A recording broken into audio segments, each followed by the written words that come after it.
तो तुम पढ़ने का मूड बनाकर सेकंड पार्ट में आ ही गए, तो चलो मैं भी पढ़ाने का मूड बनाकर सेकंड पार्ट शुरू करता हूँ। मगर उससे पहले तुम्हें याद होगा कि फर्स्ट पार्ट में हमने पढ़ा था कि कैसे बाल गोविंद भगत का संगीत एक जादू की तरह सबके सर चढ़कर बोलता है। तो वही जादू अब हम इस सेकंड पार्ट में कंटिन्यू करेंगे। तो अब हम आषाढ़ की रिमझिम से भादों की अंधेरी रात में आ चुके हैं। भादो समझ लो जैसे अगस्त सितंबर के आसपास का महीना, ये टाइम होता है भादों का।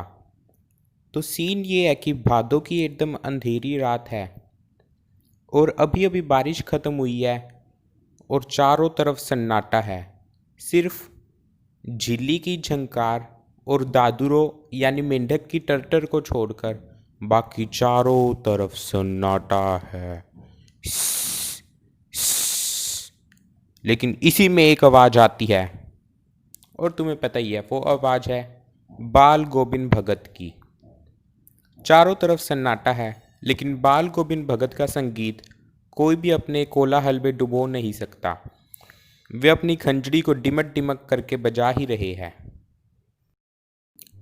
और उनके इसी गाने बजाने को लेखक ने सिमिली के द्वारा प्रकट किया है कि जैसे देखो अंधेरी रात में एकदम से बिजली कड़कती है तो कैसे सब एकदम से चौंक उठते हैं, उसी प्रकार इस सन्नाटे से भरे माहौल में एकदम से बाल गोविंद भगत का संगीत सबको जगा रहा है और सभी इससे चौंक उठते हैं।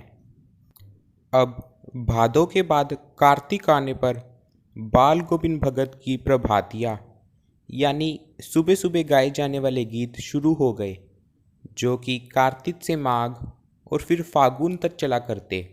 फागुन जो होली का समय होता है, जैसे मार्च का महीना वहाँ तक फागुन हो गया और कार्तिक दिवाली, मतलब ये लगभग 5-6 महीने के समय तक इनकी प्रभातियाँ चलती है।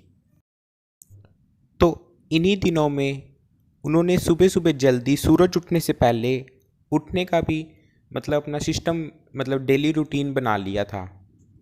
और जैसे कि तुम समझ ही सकते हो कि उस टाइम कोई अटैच टॉयलेट बाथरूम तो होते नहीं थे, तो सुबह सुबह गांव से अपने 2 मील दूर, 2 मील काफ़ी होते हैं सुबह सुबह चलने के लिए, इतनी दूर नदी स्नान करने जाते एकदम किटकिटाने वाली सर्दियों में। और वहाँ से स्नान कर कर लौट कर अपने गांव के बाहर ही एक पोखरा था, उसके ऊंचे भिंडे पर, मतलब छोटी दीवार समझ लो, उस पर बैठकर अपनी खंजरी लेकर गाने बजाने लग जाते थे। लेखक बताते हैं कि एक बार, वैसे तो वो देर तक ही सोते थे लेखक, लेकिन एक बार ये बाल गोविंद भगत का संगीत था या पता नहीं क्या, कि लेखक सुबह सुबह उस पोखरे के भिंडे तक जा पहुँचे, जहाँ एक और लेखक तो ठंड से कंपकपा रहे थे, तो वही बाल गोविंद भगत, जैसा कि तुम जानती हो कि लेखक रामवृक्ष बेनीपुरी जी ने हमें पहले ही बता दिया था कि वो बहुत कम कपड़े पहनते थे और गाने बजाने के समय उनकी काली कमली भी कई बार उनके पीठ से नीचे उतर जाती थी। उसके बावजूद भी बाल गोविंद भगत के मस्तक पर पसीना चमक रहा था। श्रम बिंदु यानी पसीना, वो उनके मस्तक पर चमक रहा था, जिससे हम यह देख सकते हैं कि वो अपने संगीत के प्रति कितने लीन थे इस। और इसी प्रकार करते करते सर्दियों से गर्मियाँ भी आ गई और गर्मियाँ आने के साथ ही बाल गोविंद भगत की संध्या शुरू हो गई। वे हर शाम को अपनी प्रेमी मंडली के साथ गाने बजाने में जुट जाते, एक पद बाल गोविंद भगत कहते और उनकी प्रेमी मंडली उसे दोहराती तीराती, जैसे तुमने कभी भजन वगैरह में देखा ही होगा।